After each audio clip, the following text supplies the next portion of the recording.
I've searched many years on end. There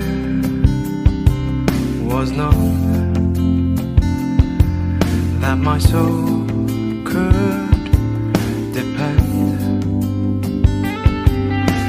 My soul cries out for your presence in here. This very hour, for your presence in here. In His name I find, in His name I find, in His name I find the peace I seek. In His name I find, in His name I find, in His name I find the joy I seek. In your presence I am free from the chain that has bound me. In your presence I am calm, waiting for the kingdom come. In your presence I am free from the chain that has bound me. In your presence I am calm, waiting for the kingdom come. In His name I find, in His name I find, in His name I find the peace I seek. In His name I find, in His name I find, in His name I find the joy I seek.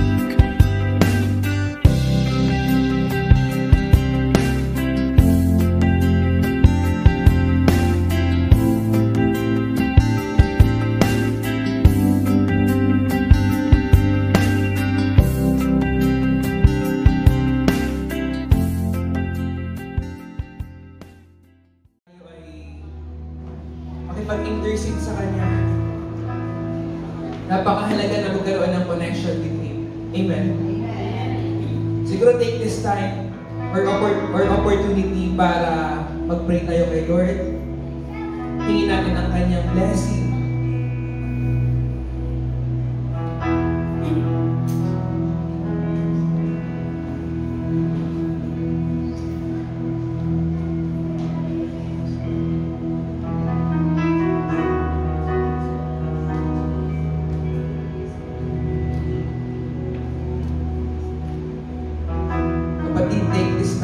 Take this silence para mag-focus sa ating Lord as we prepare our hearts, our soul, and minds. At this moment, our mouth will utter that Jesus works, Jesus words and will sa ating buhay.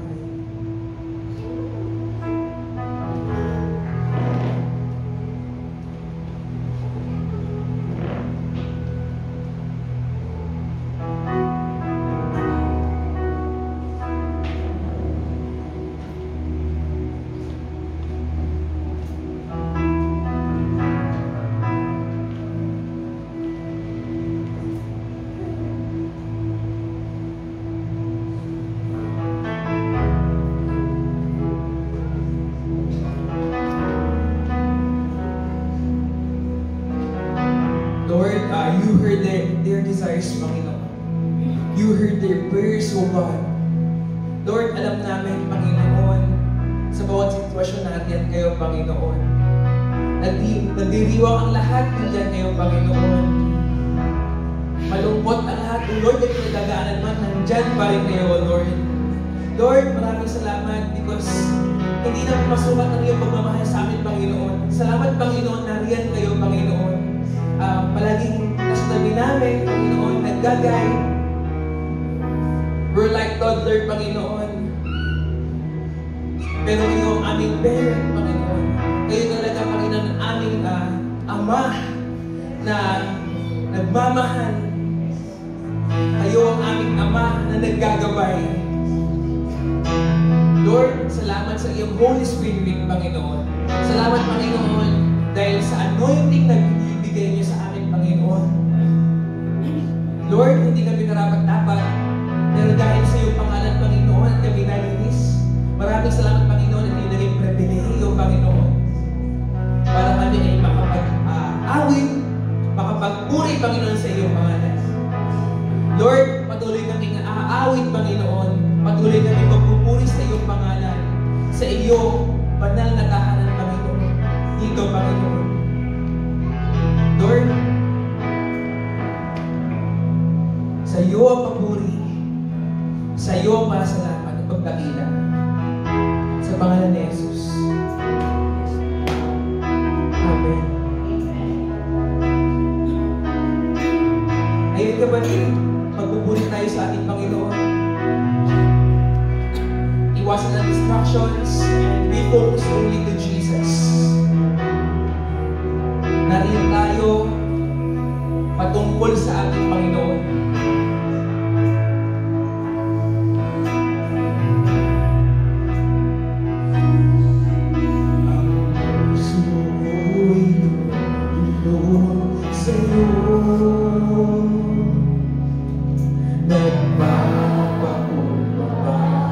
Nagsusimangon,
Pumalakpak,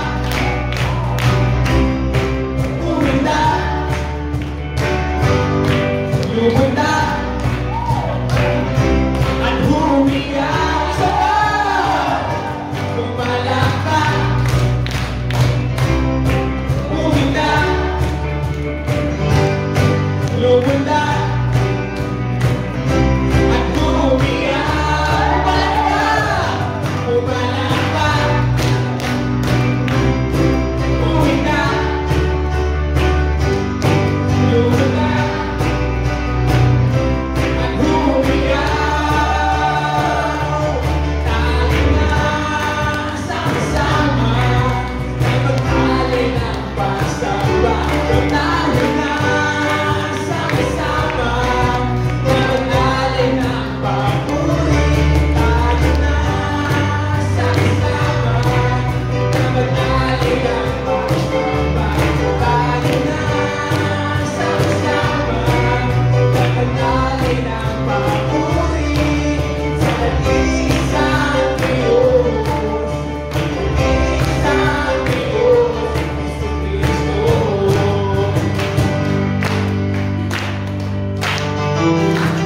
Amen! Tuloy tayo! Kasama natin ang Diyos, amen! Pumalakpak, magdiwang! Kasama natin ang Diyos, di ako matatakot. Amen! Di ako malulungkot. Kasama natin ang Diyos, kasama natin ang Diyos. Di ako magpapagaba, di ako magpapagasa. Kasama natin ang Diyos. Sapagkat dumaan man ako sa ilog, di ako malulungkot. Dumaan man ako sa ilog, di ako masusunod. Kasama natin ang Diyos. Di ako magpapagaba, di ako magpapagasa. Kasama natin ang Diyos. Kasama natin ang Diyos. Kasama natin ang Diyos. Di ako matatakot, di ako malulungkot. Kasama natin ang Diyos. Sama dumaan man ako sa ilog, di ako malulungkot. Dumaan man ako sa ilog, di ako masusunod. Kasama natin ang Diyos. Di ako magkakaba, di ako magpapalasa.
walang bagay kabuli sa iyo, Panginoon. Wala kang katulad, my God. Jesus, my Savior. Walang papantay sa iyo, Panginoon. Lord, ang aming mga testimony ay patungkol lamang sa iyo, Panginoon. Lahat ng aming pagdakilan, Panginoon, ay patungkol lamang, Panginoon, sa gumawa sa amin. Walang iba kundi ikaw, Jesus. Lord, ikaw ang nagbuo sa amin sa panahon na durog kami, Panginoon. Lord, sa panahon na kami ay may karumihan, ikaw ang naglinis sa amin. Kung paano mo hinugasan ang paa ng iyong mga disipulo, Panginoon. Ganun ang pagkakanaman ng iyong pagmamahal up to this day, Panginoon.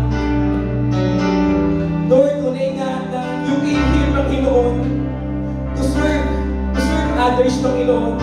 So as we, Panginoon, as we say yes to your word, to your purpose, O God.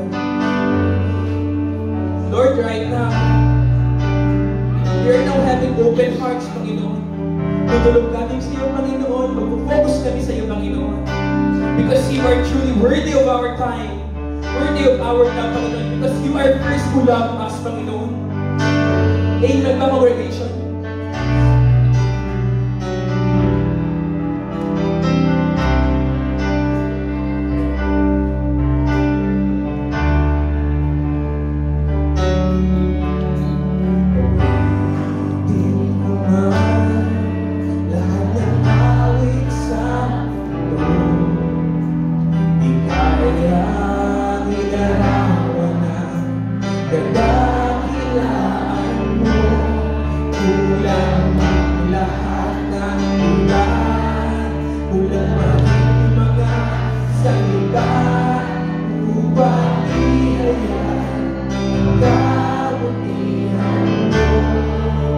Tara, sabay-sabay.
you are the Lord of Lords of our life. Hallelujah. Aming Diyos na makapangyarihan sa lahat, muli pinupuri ka namin, sinasamba ka namin, Panginoon, sa lugar na ito. At kami, Panginoon, ay patuloy na magbibigay ng paggalang at pagsamba sa iyo. Dahil kinikilala ka namin na ikaw ang Diyos na makapangyarihan. Sa oras na ito po, Panginoon, kami ay nagpapakumbaba sa iyong harapan. At aming patuloy na aaminin, O Diyos, na kung kami ay hiwalay sa iyo, wala kaming magagawa. Kaya, Ama, hayaan mo na ang bawat anak mo, Panginoon, na nandito sa lugar na ito, nagpapakumbaba sa iyong harapan, ay sa iyo lamang kukonekta, Panginoon. Ama, ang kalakasan namin ay sa iyo nagmumula. Ang tagumpay namin, ang biyaya, ang kapayapaan, ang kagalakan ay sa iyo lamang nagmumula, Panginoon. Ganon din po, Diyos, higit sa lahat, sa iyo rin nagmumula ang aming kagalingan,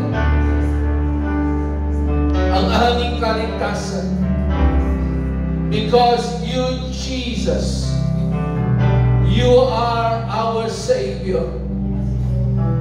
Salamat po, Panginoon, sa iyong ginawa doon sa krus ng Kalbaryo, na ang iyong katawan ay nasugatan para kaming mahihina ay lalakas, para kaming merong sakit at karamdaman ay tatanggap ng kagalingan. Salamat din po, Panginoon, sa iyong dugo na nabuhos sa krus ng Kalbaryo. Dahil sa iyong banal na dugo na walang bahid ng kasalanan, Lord, nilinis mo ang aming mga karumihan. At higit sa lahat, Panginoon, kami ay iyong pinatawad sa aming pong mga kasalanan. Kaya, O Diyos, sa umagang ito, walang sawa kami magpupuri, sasamba sa iyo, at higit sa lahat, magpapasalamat. Kaya, Panginoon, hayaan mo na ang kapahayagan ng iyong mga salita na aming tatanggapin sa umagang ito ay patuloy na magpalakas sa aming pananampalataya. Na ito, Panginoon, ay magbukas sa aming mga kamalayan, na patuloy naming maunawaan, Panginoon, na ikaw ang Diyos noon, ngayon, at magpakailanman, na hindi nagbabago. You are the Alpha and the Omega, the beginning and the end. Kaya, Panginoon, sa iyo namin patuloy na ilalagak ang aming pong mga buhay. Muli, O Diyos, purihin ka, dakilain ka, Panginoon, sa umagang ito. Sa iyo namin ipinagkakatiwala ang lahat-lahat sa pangalan lamang ng iyong anak na si Jesus. Ito ang aming samot na langit. Ang lahat ay magsabi ng Amen and Amen. Hallelujah. Hallelujah. Sabihin mo sa iyong katabi, kapatid, ako'y masaya, katabi kita ngayon. Amen? Praise the Lord. At patuloy po natin pag-aaralan sa umagang ito ang iba't ibang pangalan ng ating pong Panginoon, na kung saan sa bawat pangalan ng Diyos na ating pong pinag-aaralan ay meron pong kaakibat na pagpapala, himala sa ating pong mga buhay. Na ito po ay meron pong malaking bahagi sa ating pong pang-araw-araw na pamumuhay bilang mga mananampalataya.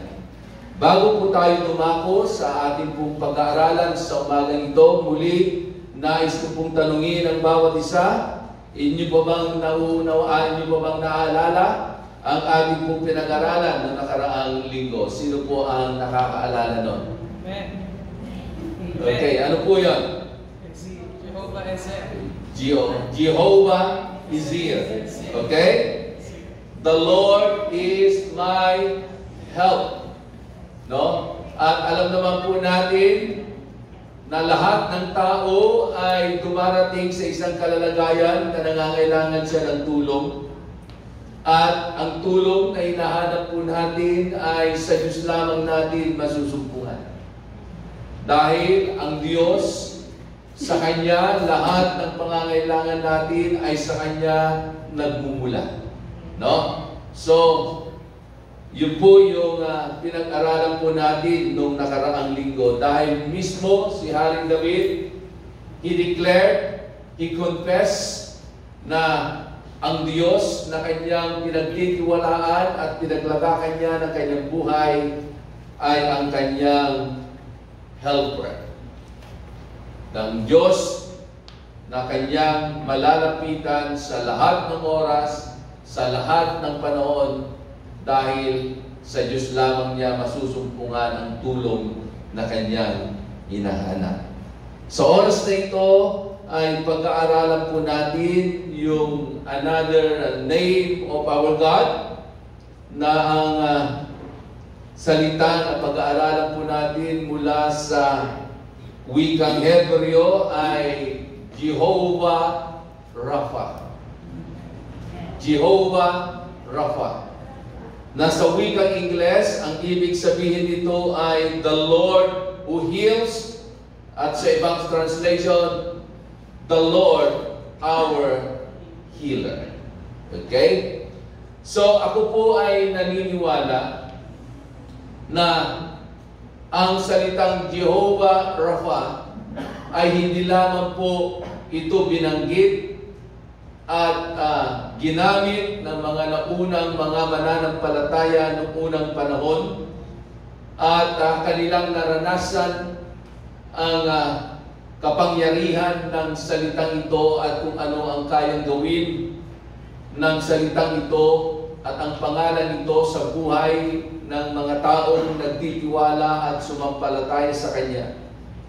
Kung noon ay nagmanifest sa kanila pong buhay that their God is their Jehovah Rapha, gaya po ng lagi po nating sinasabi na ang Diyos pa natin ay siya ang Diyos noon, ngayon, at magpakailanman. Ibig sabihin, siya ang Diyos na hindi nagbabago. So, ako po ay naniniwala, if we continue to believe and put our trust in this name, in the name of our Jehovah Rapha, mararanasan po natin ang kagalingan sa ating pong mga sakit at karamdaman. Amen? In the book of Exodus chapter 15, beginning verse 26, at babasahin ko po sa wikang Ingles at maging sa wikang Tagalog. At sabi ganoon sa New King James Version, if you diligently heed the voice of the Lord your God, and do what is right in His sight, give ear to His commandments, and keep all His statutes, I will put none of the diseases on you, which I have brought on the Egyptians, for I am the Lord who heals you.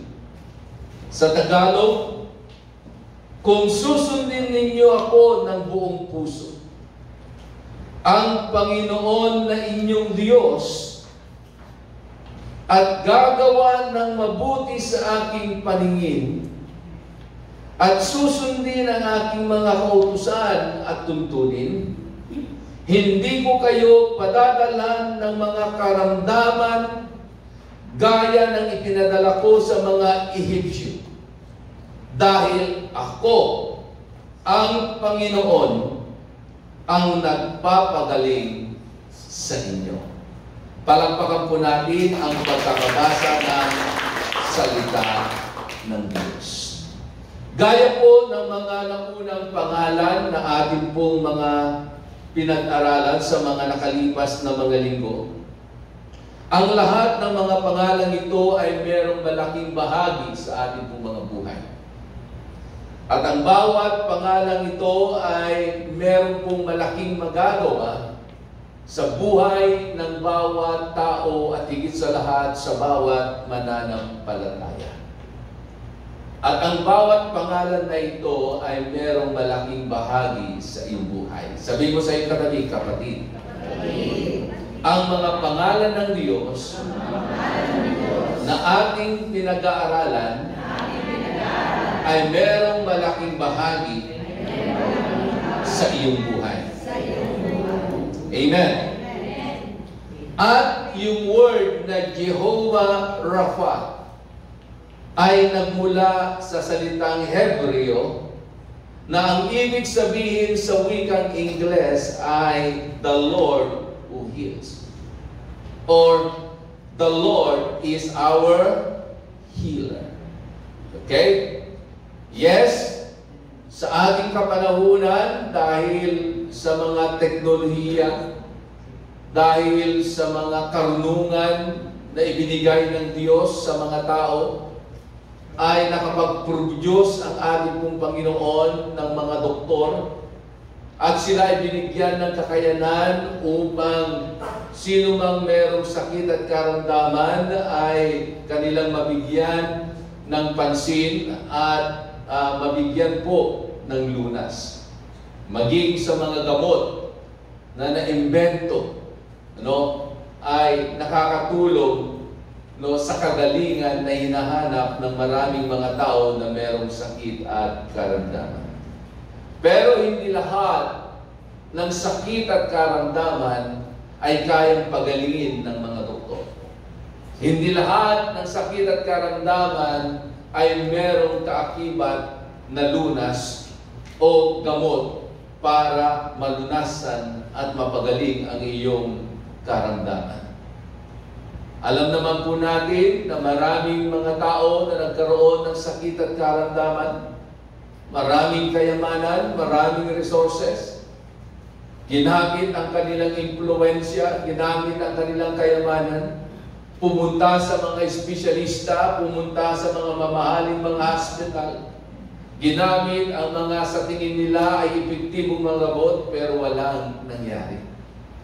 Pero meron din tayo mga narinig na mga patutuo ng pagkilos at paggalaw ng ating pong Panginoon sa kanilang mga buhay, na sa pamamagitan ng kanilang pananampalataya at patuloy na panghawak sa mga pangako at salita ng ating pong Panginoon, naranasan nila ang hipo ng Diyos, ang kapangyarihan ng ating pong Panginoon, at yung kanilang mga sakit at karamdaman na hindi kayang pagalingin ng medisina at hindi kayang pagalingin ng mga doktor, ay naranasan nila ang kagalingan mula sa kamay at kapangyarihan ng ating Panginoon.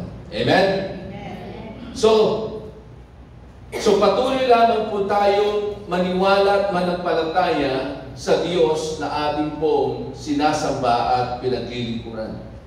Na isa sa mga pangalan niya ay yung pinag-aaralan po natin sa umagang ito, the word Jehovah Rapha. At ang salitang Jehovah Rapha ay nahati po sa dalawa. And the word Jehovah means the Lord or Lord. And the word Rapha means to heal, to repair, to restore, and to make whole. Amen?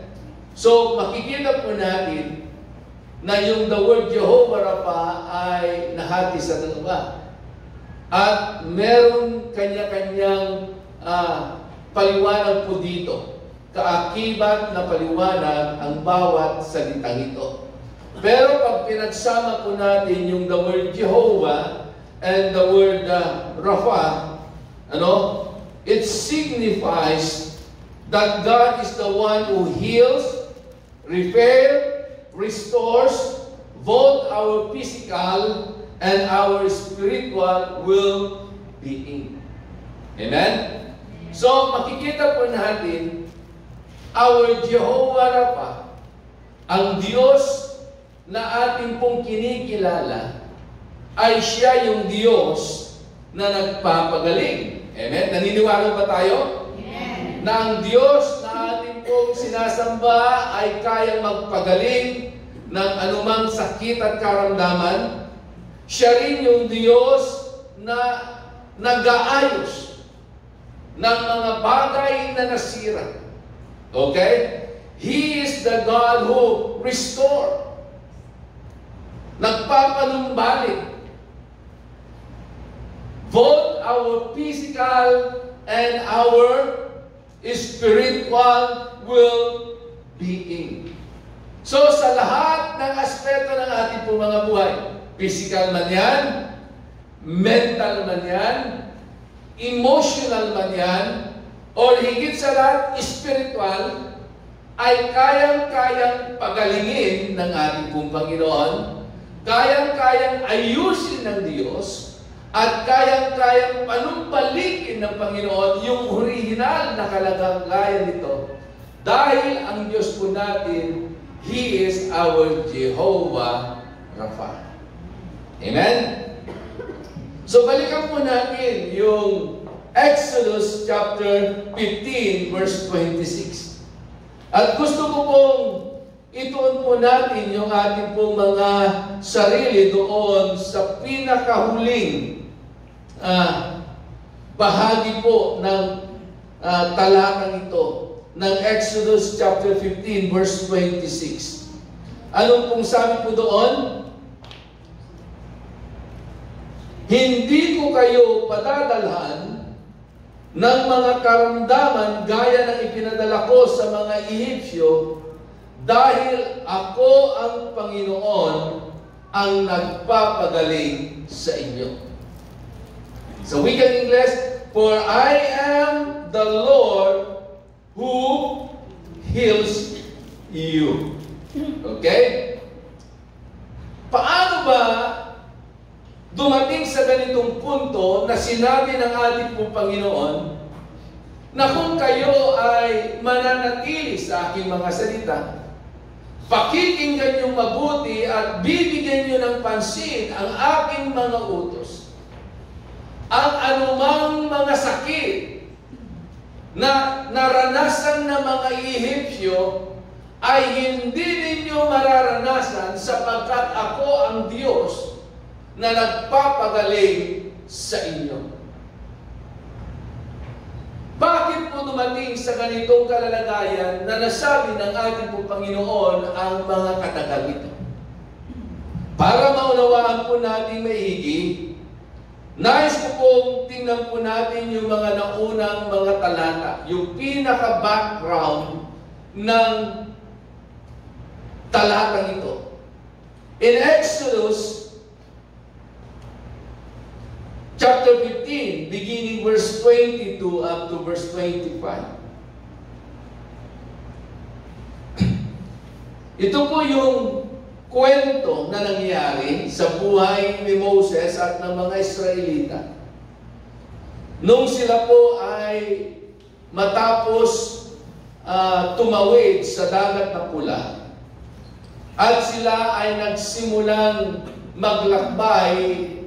At pagkalipas ng 3 araw, sa kanilang paglalakbay, matapos na sila ay makatawid sa dagat na pula, noong una sila ay tuwan-tuwa, punong-puno ng pagpupuri, pagpapasalamat sa Diyos, dahil ni isa man sa kanila, bata, matanda, babae, lalaki, anuman ang kanilang kalagayan, ni isa man sa kanila ay walang nasaktan, walang napahamak, walang namatay, lahat sila ay nakatawid.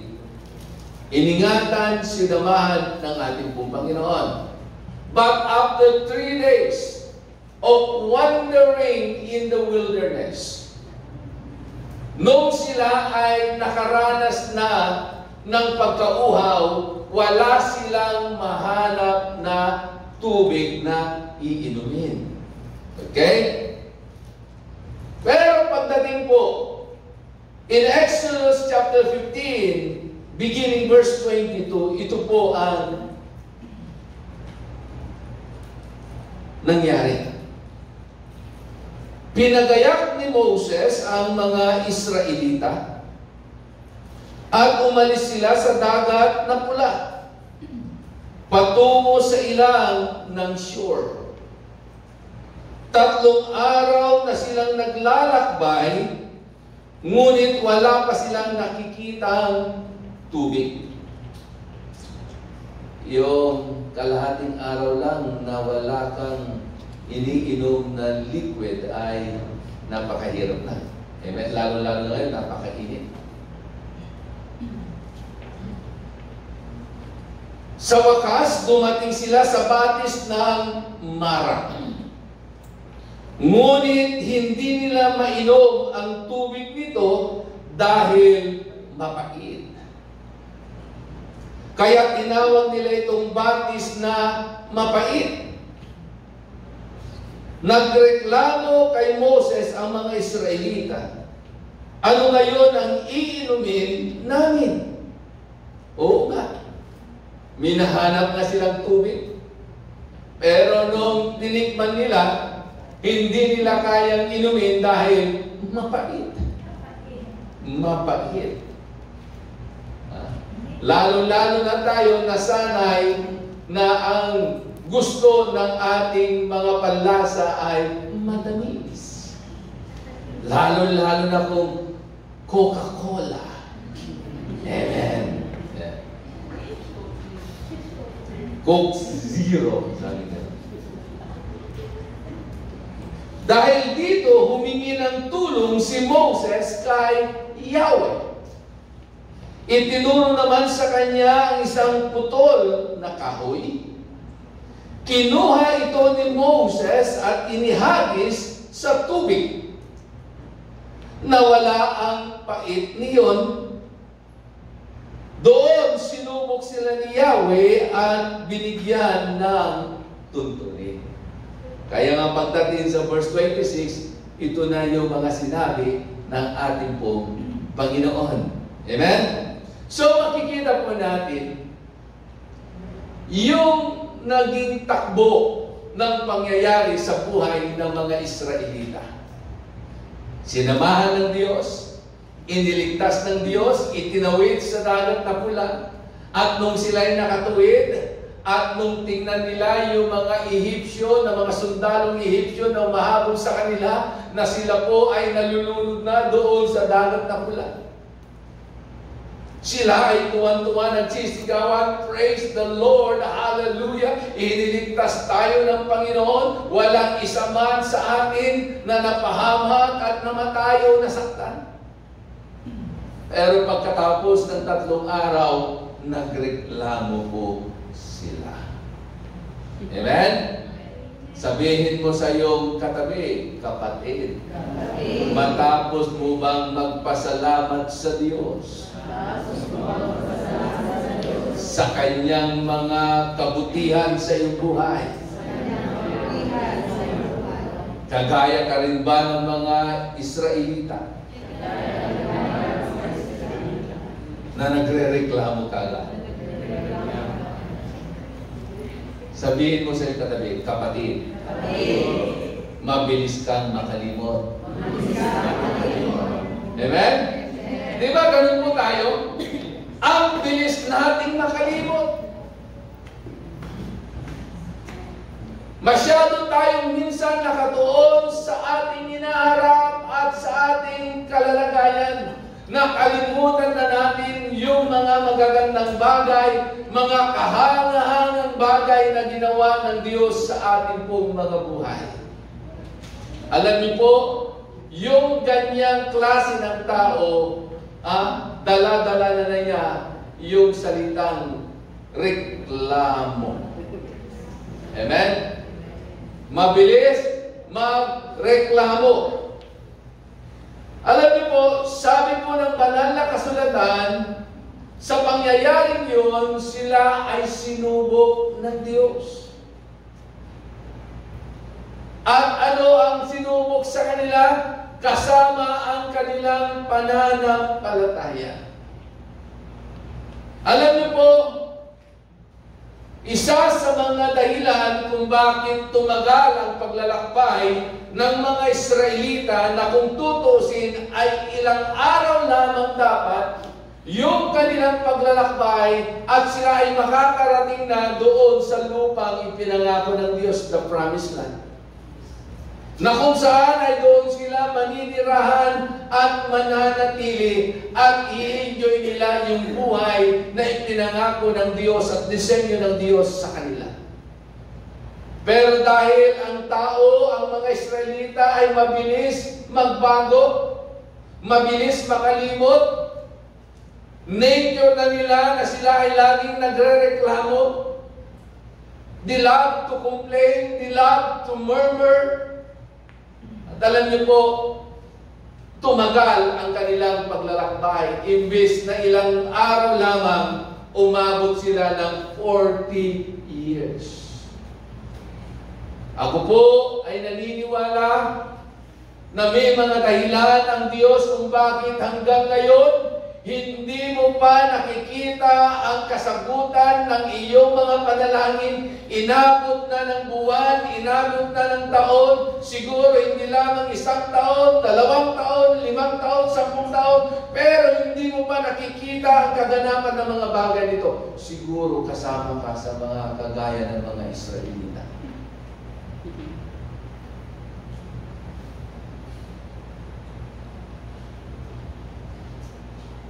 Sinubok ang kanilang pananampalataya. Pero, alam niyo po, kaya sinubok ang kanilang pananampalataya ay para makita ng ating Panginoon nasaan ba yung puso ng mga Israelita ito. Yung puso ba nila ay nandun na lamang lagi doon sa provision ng Diyos? O nandoon sa provider nila? Ang kanilang paningin ba ay laging nasa kamay ng Diyos at hindi doon nakatuon sa mukha ng Diyos? Magkaiba pag ang tinitignan natin lagi ay yung kamay ng Diyos kesa doon sa mukha ng Diyos. At malaki rin ang pagkakaiba pag laging itinutuon natin ang ating mga sarili doon sa provision ng Diyos kesa doon sa nagpo-provide ng mga provision natin. So dito, kailangan maranasan ng mga Israelita na muling maibalik ang kanilang tuon sa ating pong Panginoon. Pero alam niyo po, to be able for them to turn their face to God once again, they need miracles. Amen? Ganito ang mga Israelita. Para lamang maibalik muli at maituon muli ang kanilang paningin sa ating Panginoon, kailangan nilang makakita at makaranas muli ng himala. Salamat sa Diyos dahil ang Diyos na ating pinaglilingkuran ay Diyos ng himala. Amen? At ang paggawa niya ng himala ay hindi natatapos. Anumang panahon, anumang sitwasyon, anumang kalalagayan mo, kapatid, kayang-kayang mag-perform ng miracle ang Diyos. At dito sa pagkakataong ito, muli, nakita nila, naranasan nila yung himala na gagawin ng Diyos. Pero alam niyo po, yung himala na yon ay hindi dahil sila ay nagreklamo. Hindi nangyari yung himala na yun dahil sila po ay nagalit kay Moses. Kundi yung himala na yun ay nangyari at naganap dahil sa response na ginawa ni Moses. So makikita po natin, our obedience, our response, most of the time is the key for miracle. Okay, ulitin ko. Ang ating pagsunod, yung ating pong pagsunod, how we respond, how we obey sa salita ng ating pong Panginoon, sa utos ng Diyos, most of the time, ito ang nagiging daan para makita natin at maranasan natin yung himala na ating pong hinihintay. Who wants miracle? Amen. Gusto ba natin ng milagro? Amen. Nakadepende sa iyong pagsunod. Nakadepende sa iyong response in His words. Amen? Bakit? Our response and our obedience ay napakalaga, is one of the key for a miracle.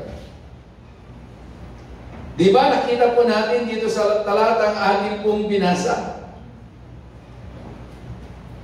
Nung matapos na humingi ng tulong si Moses sa ating pong Panginoon, ano ang ginawa ng Diyos? Itinuro at ipinakita ng Diyos kay Moses ang isang putol na kahoy. At nung makita ni Moses ang isang putol na kahoy, meron bang instruction na ibinigay ang Diyos sa kanya?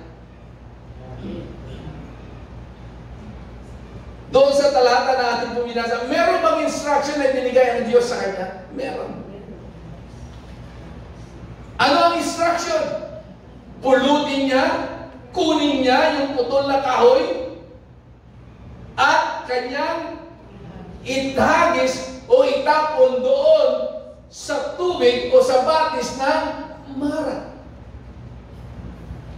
At nung matapos na ihagis niya yung putol na kahoy doon sa batis na yun, merong nangyari. Naalala ko, may mga panahon na nauso po yung mga ibinebenta po noon na pag nilagyan mo, pinatakan mo ng merong ipinapatak sa tubig. Naalala niyo noon? Ano yung, sino dito yung nakaranas namin nag-offer sa inyo? Ito, bilhin mo to, ito ipinapatak na ito. Pag ipinatak mo sa tubig, makikita mo lahat ng dumi ng tubig na yon ay papaibabaw, para ka nagpapakulo ng tubig. Nagpapakulo ng buto-buto. Okay? Ng karne. Di ba? Pag habang pinapalambutan mo yung karne, ano, di ba meron lumulutang na mga sebo-sebo ba yun? Basta yung nanggaling doon sa karne na yon. Di ba ganoon nangyayari pag yung meron ka pinatak? Nakalimutan ko yun eh. Alam ko noon, naging uso dito sa likab yun. Isang pastor pa ngayon nag-bebenta noon eh. Okay? So, makikita nyo yung contaminated na tubig, pag pinatakan ng chemical na yon ay lumalabas, lumulutang yung mga maruming bagay at nalilinis yung tubig. Ganito po ang nangyari. Nung itinapon na, inagis na ni Moses yung putol na kahoy na ipinakita sa kanya ng Panginoon at sinunod niya yung utos ng Diyos, sabi po ng banal na kasulatan, nung tikman nila, yung tubig na nung una nung tinikman nila ay mapait. Hindi nila maiinom dahil sobrang mapait. Nung tinikman na nila, naiba ang kanilang naging reaksyon. Bakit? Kasi sabi ng Biblia, yung tubig ay naging matamis. Amen? Naging kaaya-aya. At ito ay pwede nang inumin. Gaya nga na nasabi ko sa inyo kanina, bakit kahoy? Bakit hindi bakal? Bakit hindi bato? Amen? Bakit kahoy? Kasi ang Diyos, anumang bagay, ay kayang-kayang kasangkapanin ng ating pong Panginoon at ipadaloy niya ang kapangyarihan para lamang maranasan natin yung himala na ating pong inaasahan sa ating pong mga buhay. Okay? So, naging matamis yung tubig. Diba kanina sabi ko sa inyo, the word Rapha means to restore, to heal, and to cleanse, and to make whole. Kayang-kaya niyang ayusin ang lahat ng bagay. So, in this verse, makikita po natin na bago nangyari yung bagay na iyon, merong condition ang Diyos sa kanilang gagawing pagiging masunurin. Condition of their obedience to God. Una,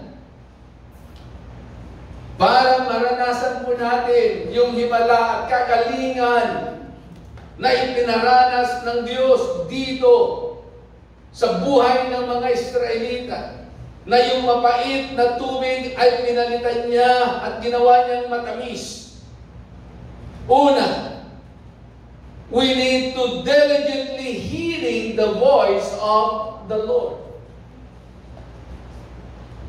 Masusing nakikinig ng tinig ng Diyos. Amen?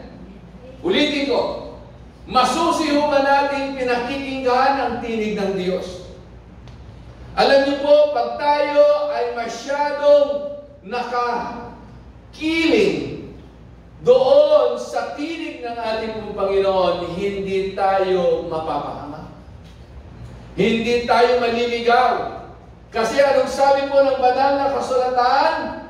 Mismo si Jesus nagsabi, "My sheep listen to my voice." At sabi po ng Biblia, not only they listen to my voice, but they recognize my voice.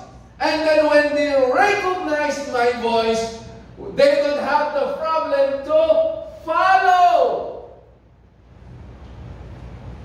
Ang nagiging dahilan kung bakit nahihirapan po tayong sumunod. At madalas tayo ay naliligaw kasi hindi natin masusing pinakikinggan ang tinig ng Diyos. Sabi nga nun, if they diligently heed to my voice or to my words, to my commandments, masusing makikinig sa aking mga salita, mararanasan nila ang himala sa kanilang buhay. Pangalawa, doing what is right in His sight.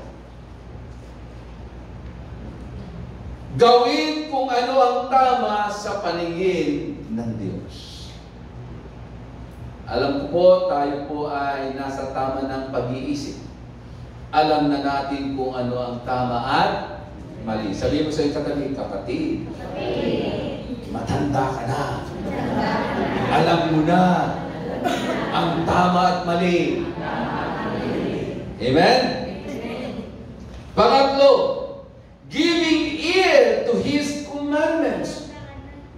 Binibigyan nila ng pansin ang utos ng Diyos.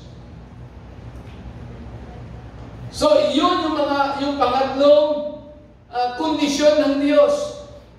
In their obedience, to be able for them to experience the miracle of God upon their lives. Pang-apat, keeping all His statutes. Keeping all the command of the Lord. Hindi po pwede na yung isang utos lang. Actually nga, yung 10 utos na ibinigay ng Diyos kay Moses doon sa bundok, na isinulat sa 2 tapyas na bato, na kanyang daladala sa kanyang pagbaba, at ito ay ibibigay niya sa lahat ng mga Israelita. Actually po, napakahirap sundin yun. Sa ating kakayanan, sa bawat individual, sa bawat tao, mahihirapan siyang sundin ang lahat ng iyon. Pero kung ang pagsunod po natin ay may kasamang pananampalataya at pagtitiwala sa Diyos, yung mga bagay na mahirap, kayang-kaya natin dahil ang Diyos ang magbibigay sa atin ng kakayanan. Amen? So, keeping all His statutes. So, meron pong important reminders po dito ang ating pong Panginoon. Dito po sa sitwasyon ng mga Israelita. Ano po yung important reminders na yun? When He turned the bitter water to sweet water, it always reminds us how Jesus turned the water into wine. Amen? Makikita po natin na yung Diyos na naghimala sa buhay ng mga Israelita noon, na kanilang tinawag na Jehovah Rapha, ay meron ding Diyos na tinatawag nating Jehovah Rapha sa ating kapanahunan, na ginawa niya rin ang isang himala na yung tubig ay ginawa niyang alak. At ang katotohanan, no, when Jesus, our Jehovah Rapha, turned this water into wine, is the first miracle that Jesus performed. Amen? Yun ang kauna-unahang milagro, himala na kanyang ginawa. So makikita po natin na yung Diyos na naghimala noon sa buhay ng mga Israelita, at yung Diyos na napako doon sa krus ng Kalbaryo, yun din yung Diyos na maghihimala sa buhay po natin. Amen? At sino yung Diyos na yun na ating kinikilala na pinaglagakan natin ng ating pong mga buhay at pananampalataya?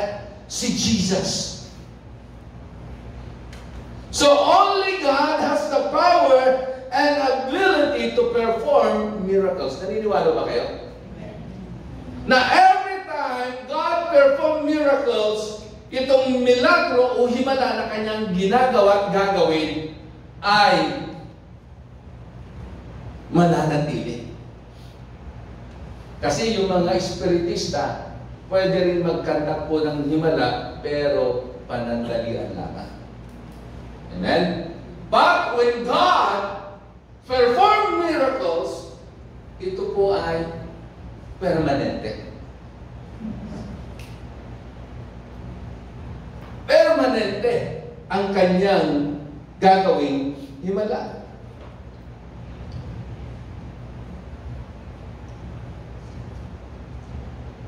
So if the God of the Israelite is the Jehovah Rapha, in our time, Jesus is our Jehovah Rapha. Pastor, paano naging Jehovah Rapha si Jesus sa ating pong mga buhay? Alam niyo po, ilang linggo na lamang, halos lahat na naman ng mga tao ay ipagdiriwang na naman ang kamatayan ng ating Panginoong Jesucristo.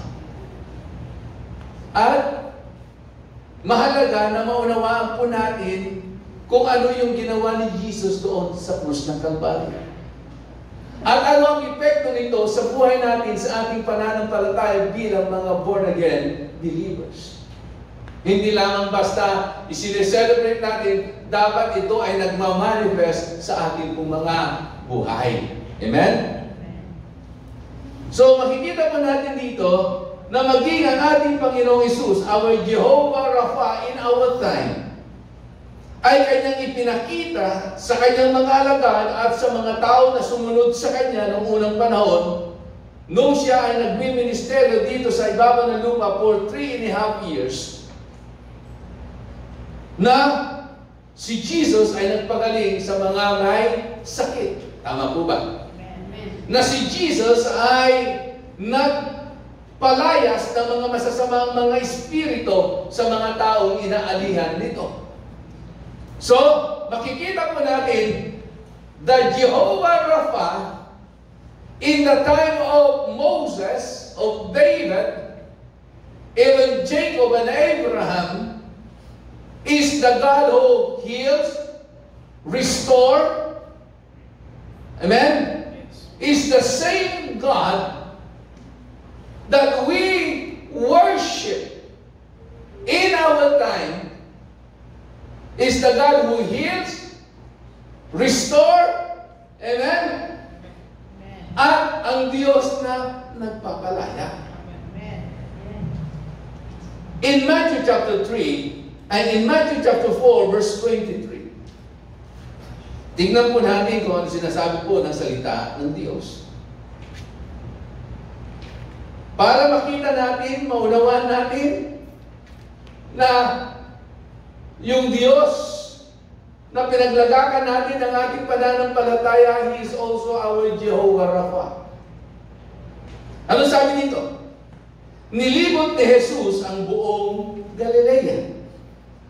Nagtuturo siya sa mga sinagoga at ipinapangaral ang magandang balita o mabuting balita tungkol sa paghahari ng Diyos. Pinapagaling din niya ang lahat ng uri ng sakit at karamdaman ng mga tao. Ano raw ang kanyang pinapagaling? Yung mga iilang sakit at karamdaman? Hindi, maliwanag sabi no? Kanyang pinapagaling ang lahat ng uri ng sakit at karamdaman ng tao. Kapatid, anumang karamdaman, anumang problema na meron ang iyong pisikal na pangangatawan, kapatid, ang lahat ng iyan ay kayang-kayang pagalingin ng ating Panginoon. Sabi ka ron, from Galilee to other towns, to the neighboring towns of Galilee, si Jesus ay naglibot-libot, nangaral ng mabuting balita, at hindi lamang niya pinangaral ng mabuting balita, kundi kanyang pinagaling ang lahat ng mga tao sa lahat ng klase ng sakit at karamdaman. Pastor, baka sakit ng ngipin lang ang kaya pagalingin. Baka lagnat lang. Baka sipon lang. Hindi, kapatid, sipon man yan. Yan man, kapatid, internal organ na may problema. Kapatid, kayang-kayang pagalingin ng Diyos. Bakit? Siya ang lumalang sa atin. Bawat parte ng ating katawan ay dinisenyo ng Diyos.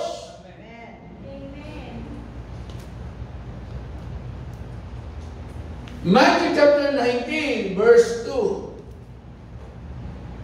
Sabi ka ron, sinundan siya ng napakaraming tao. At doon pinagaling niya ang mga may sakit. Naniniwala ba kayo? Amen. Sa mga may sakit at karamdaman na hanggang ngayon, sa tingin niya hindi maaalis-alis yung kanyang nararamdaman, yung problema ng kanyang pisikal na pangangatawang, kapatid, maniwala ka. Sampalatayanan mo na yung Diyos ng mga Israelita at ng mga unang nanampalataya at sumunod sa Kanya ay nagpagaling, naghimala. Kapatid, siya rin yung Diyos na iipo sa iyo at magbibigay sa iyo ng kagalingan sa iyong sakit at karamdaman. Amen? Amen? Sabi nga ni Jesus, if you only believe. If you only believe. Marcos 6:56. Sabi gano'n, at saan man siya pumunta, sa nayon, sa lungsod, o sa kabukiran, grabe. Kaya hindi pwedeng sabihin ng iba na ang Diyos ay nasa lungsod lamang. Sabi gano'n, at saan man siya pumunta, sa nayon, sa lungsod, o sa kabukiran, agad na inilalapit sa Kanya ang mga may karamdaman. At ipinapakiusap sa Kanya na mahawakan man lamang nila ang laylayan ng Kanyang damit, at lahat ng makahawak dito ay gumagaling. Kaya dito siguro nakuha ng mga Katoliko, sige, punas dito, punas doon. Amen? Ha? Pero salamat sa Diyos. Yung kilala nating Diyos na nagpapagaling, may mata, pero nakakakita. Merong tenga, nakakarinig. Amen? Hindi kagaya ng Diyos nila, may mata. Kahit na lumapit ka, hindi kanya nakikita. Merong tenga, pero kahit anong bulong mo, hindi ka maririnig. May kamay, pero hindi ka man lamang niya mahipo. Amen? May paa, pero hindi kayang umakbang. Salamat ang Diyos natin, amen, ay buhay, hindi siya patay. Amen.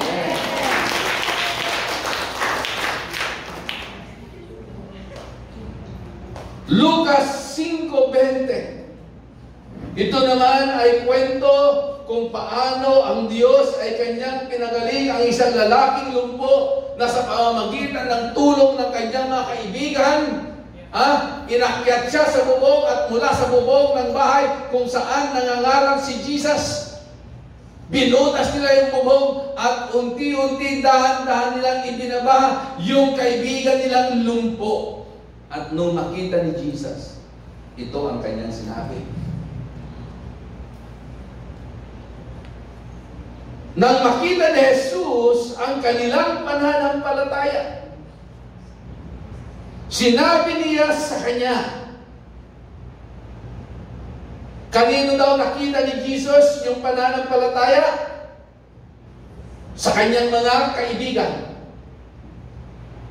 na nakakyat sa kanya doon sa bubong at nagbaba sa kanya dahan-dahan.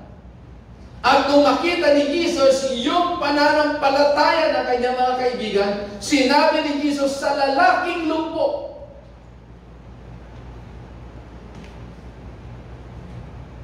ano sabi? Lalaki, pinatawad ka na sa iyong mga kasalanan. Amen? Nagulat lahat ng mga tao na nandun. Ang lalaki nito lumpo, ang kailangan niya kagalingan sa kanyang pagkakalumpo. Pero ang sinabi ng Diyos, lalaki, pinatawad ka na sa iyong mga kasalanan. Alam niyo ba, kapatid, na hindi lamang kayang-kayang magpagaling ng Diyos sa ating mga pisikal na pangatawan, siya rin ang nagre-restore ng mga nasirang relasyon dahil ang tao nagkasala dahil sa kanilang pagsuway sa kautusan ng ating Panginoon. Pero dahil kay Kristo Jesus, siya lamang ang tanging daan at kapamaraanan upang ang nasirang relasyon ng tao sa Diyos ay mapanumbalik.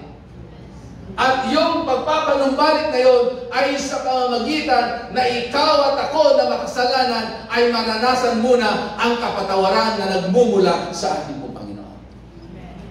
Amen? Kaya nga, naranasan ng lalaking ito. Unang pinatawad siya sa kanyang mga kasalanan. At sabi po ni Jesus sa lalaking ito, tumindig ka. buhatin mo ang iyong higaan at ikaw ay lumakad. Ano nangyari? Tumindig ang lalaking ito. Binuhat niya ang kanyang higaan at siya ay lumakad. Our Jehovah Rapha, Jesus, is our healer. Amen. He heals, He restores.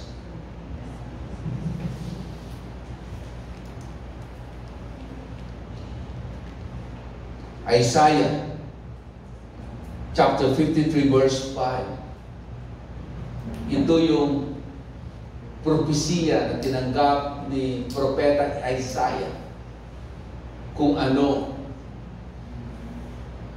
ang katangian na meron ang ating pong Panginoong Jesucristo at ano ang kanyang mangyayari at ano ang magiging kaganapan sa mga bagay na mangyayari po sa Kanya.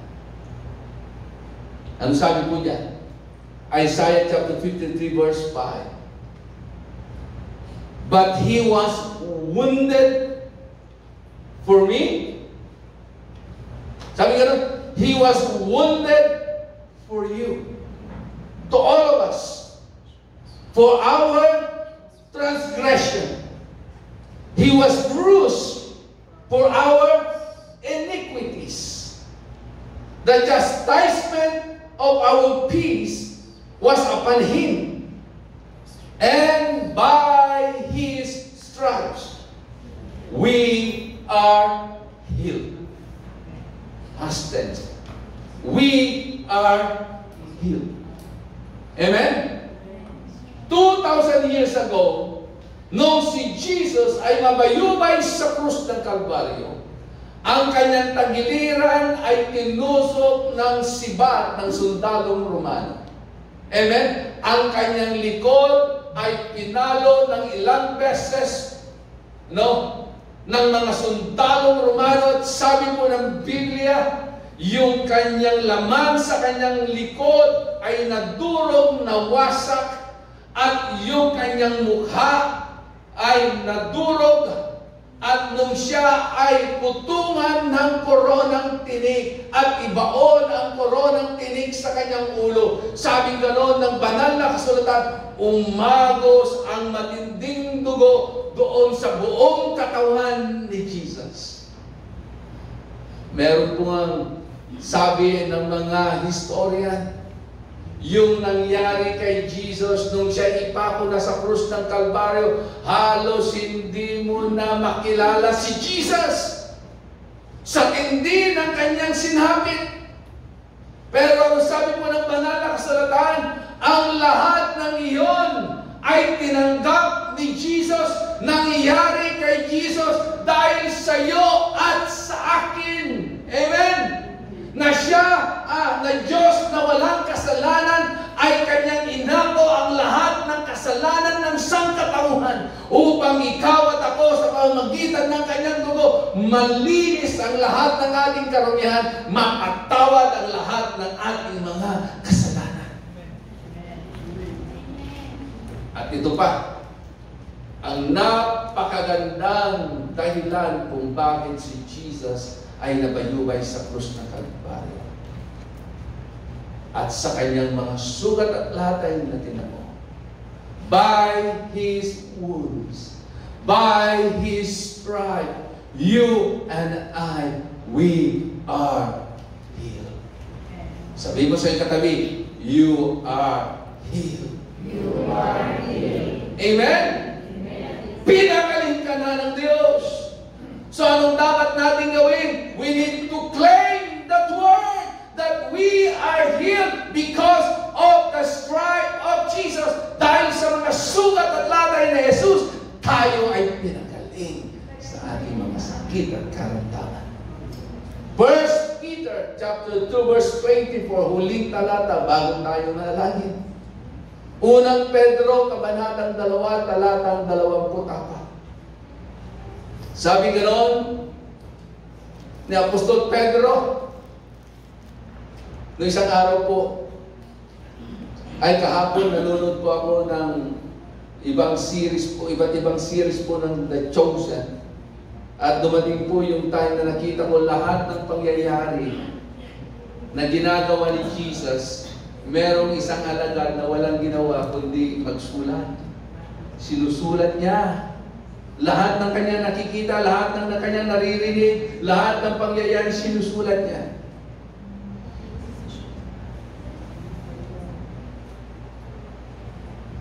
At dito po, makita niyo po kung paano mismo sa Apostol Pedro. Si Pedro na ilang beses niyang itinatuha ang ating pong Panginoon. Si Pedro na laging excited na makasama si Jesus, pero pag delikado na ang sitwasyon, lagi niyang iniiwanan si Jesus. Nandun pa na iniwanan niya ang kanyang pagkatawag at bumalik ulit sa kanyang nakagawian na ginagawa, nangisda ulit siya.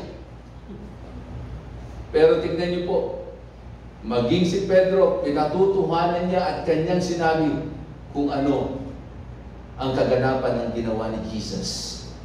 Sabi ganoon ni Pedro, sa kanyang pagkamatay sa krus, pinasan niya ang ating mga kasalanan at mamuhay ng ayon sa kalooban ng Diyos.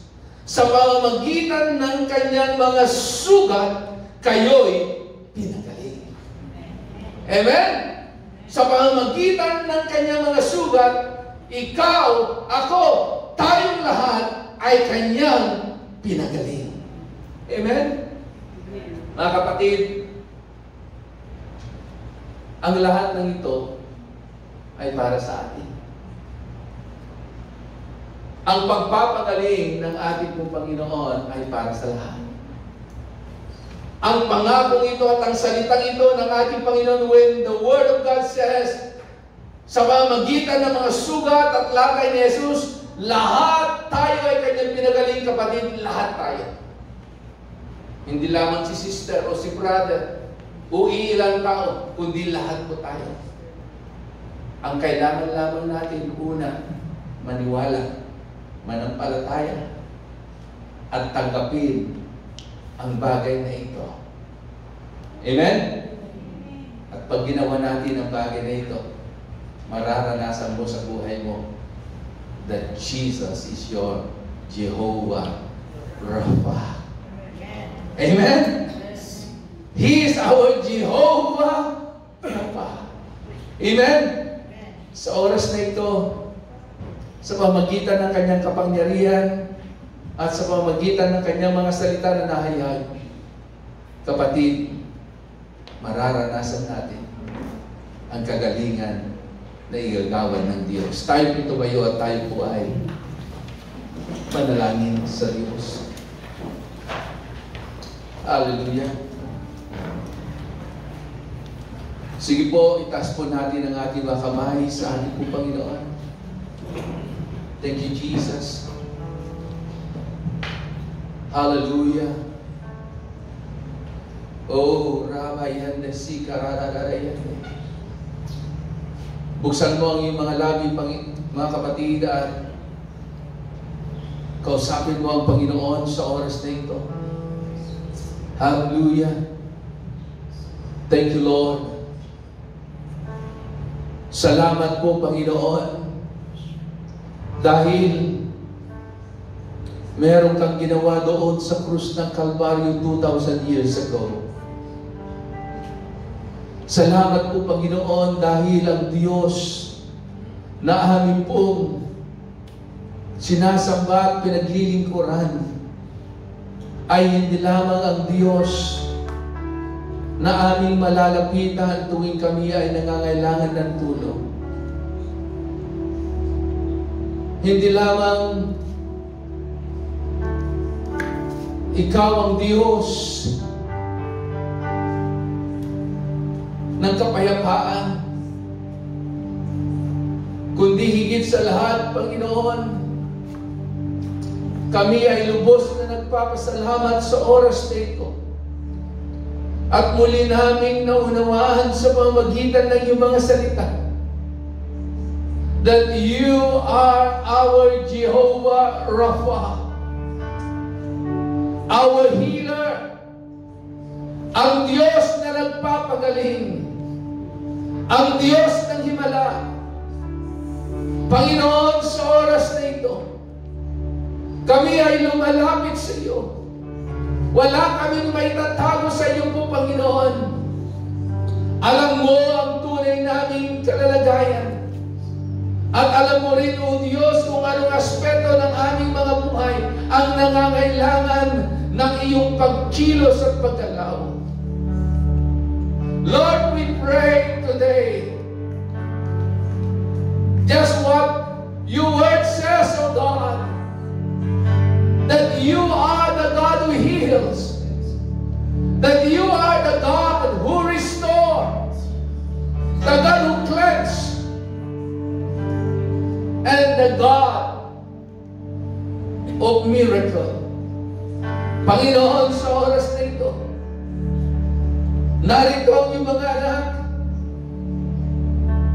Palagad sa pangalan ng iyong anak na si Jesus at sa kapangyarihan ng iyong banal na Espiritu, hipuin mo ang bawat isa, Panginoon, lalong-lalo na, O Diyos, yung mga nangangailangan ng iyong pagkilos at paggalaw sa kanilang mga buhay, nangangailangan ng kagalingan sa kanilang sakit at karamdaman. Father God, in the name of your Son Jesus, Lord, we declare, O God, what you have said in your words, by the stripe of Jesus, sa pamamagitan ng mga sugat at latay na tinamon ni Jesus, sa oras na ito, kapatid, ikaw na merong sakit at karamdaman sa parte ng iyong katawan, internal organ, manihan, kapatid, in Jesus' name, receive your healing power right now, in Jesus' name. Tanggapin mo ang kagalingan na nagmumula sa Diyos. Hallelujah. Lord, I speak that Jehovah Rapha upon their lives, Lord. Hallelujah. Panginoon, hayaan mo na sa araw-araw ng kanilang mga buhay, maranasan nila ang manifestation ni Jehovah Rapha sa kanilang mga buhay. In Jesus' name, I speak deliverance from any kinds of sickness and diseases in Jesus' name. I declare healing and miracle. I declare divine health, good health, restoration in the name of Jesus. Hallelujah. Panginoon, sa mga pinanghihinaan ng loob, Father God, Lord, I pray na i-restore mo ang kanilang pananampalataya sa iyo. Sa mga nanghihina at nawawalan na ng pag-asa, i-restore mo, Panginoon, Lord, yung pag-asa na nagmumula sa iyo sa kanilang mga buhay. In the name of Jesus. Lord, sa mga relasyon na nasira, in the name of Jesus, i-restore mo, and I declare Jehovah Rapha in the relationship, Lord, in Jesus' name. Hallelujah. Salamat po, Father God. Sa oras na ito po, Panginoon, patuloy na hipuin mo ang iyong mga anak, pati ang aming pong mga kapatiran na nasa online. In the name of Jesus, patuloy mo silang katakbuhin, patuloy mo silang hipuin, at patuloy mong igawad, Panginoon, ang kagalingan sa kanilang mga sakit at karamdaman. Restoration upon restoration, O God, sa mga nasirang relasyon, Lord, in the name of Jesus.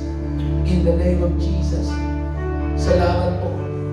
At minsan pa, O Diyos, sa aming pong kalagitnaan, we declare, Lord, this word, that you, Jesus, is our Jehovah Rapha.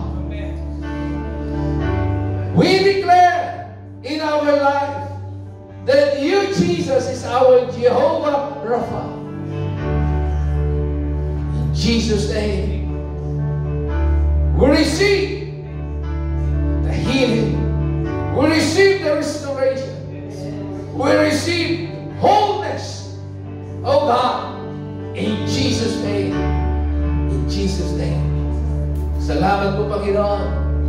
Sa iyo namin ibinibigay ang lahat ng papuri, pagsamba at pasasalamat sa pangalan lamang ng iyong anak na si Jesus. Ang lahat ng pinagaling ng Diyos ay magsabi ng Amen and Amen. Hallelujah. O kay salamat, purihin, sumamba sa